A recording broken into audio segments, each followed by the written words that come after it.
ওসব ভালোবাসা টালোবাসা নাটক বাদ দিয়ে না আসল কথায় আয়। টাকা পয়সা কি আছে আদৌ তোদের কিছু? টাকা পয়সা থাকলে কি আর মানুষের দুয়ারে দুয়ারে কাজ করতাম? যা হওয়ার তা তো হয়েই গেছে।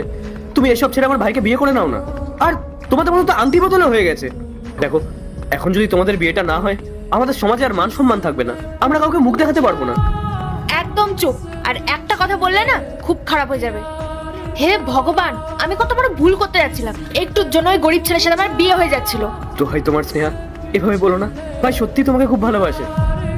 এই একদম আমার নাম ধরে রাখবি না, সেই যোগ্যতা তোর নেই। তোদের মতো মানুষের সাথে কথা বলতে আমার রুচিতে বাধে। ঠিক আছে, আমি তোমার সিদ্ধান্তই মেনে নিলাম।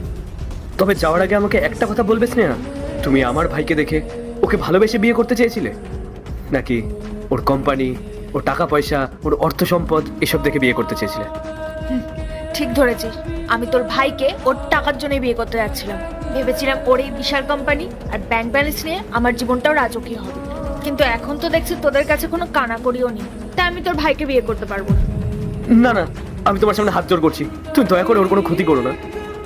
আমরা গরিব মানুষ, ও হয়তো আবেগের বশে তোমাকে মিথ্যে কথা বলে ফেলেছে, কিন্তু তুমি বিশ্বাস করো স্নেহা, ইন্দ্র তোমাকে খুব ভালোবাসে। তবে আমি তোমাকে কথা দিচ্ছি স্নেহা, ইন্দ্র নিজের সবটা দিয়ে তোমাকে খুশিতে রাখবে। ও তোমাকে অনেক ভালোবাসা দেবে।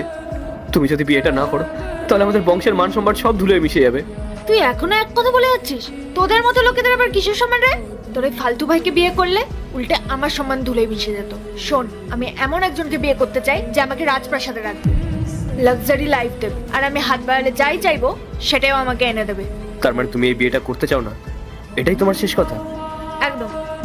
তোর মতো ঝাড়ুদারা ভাইয়ের সাথে সংসার করার কোনো প্রশ্নই ওঠে না।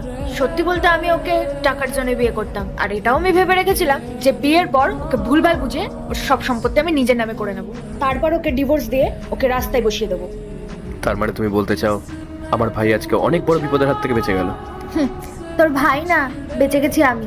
একবার বিয়েটা হয়ে গেলে আমাকেও তোদের মতো জীবন কাটাতে হতো। হে ভগবান, তুই সত্যিই আজ আমাদেরকে বাঁচিয়ে দিলে। আমার ভাই সত্যি আজকে অনেক বড় বিপদের হাত থেকে রক্ষা পেল, আর রক্ষা পেল আমাদের হাজার হাজার কোটি টাকার সম্পত্তি। নাহলে এই মেয়ের সঙ্গে বিয়ে হলে তো আমরা বরবাদ হয়ে যেতাম। আর আইন তো আজকাল এই সমস্ত মেয়েদের পক্ষ নিয়েই কথা বলে। যাক, যা হয়েছে ভালোই হয়েছে। কি বলছিস? তোরা বড় লোক, এমন ভাবে কথা বলছিস যেন কত সম্পত্তির মালিক তোরা। নাটক বন্ধ কর, গরিব কোথাকার। দাদা একদম ঠিক কথা বলছে স্নেহা, আমরা সত্যি অনেক সম্পত্তির মালিক। ইন্দ্র, তুমি এখানে? তুমি না অন্য কোম্পানিতে পরিষ্কার পরিচ্ছন্ন কাজ করতে গেছিলে?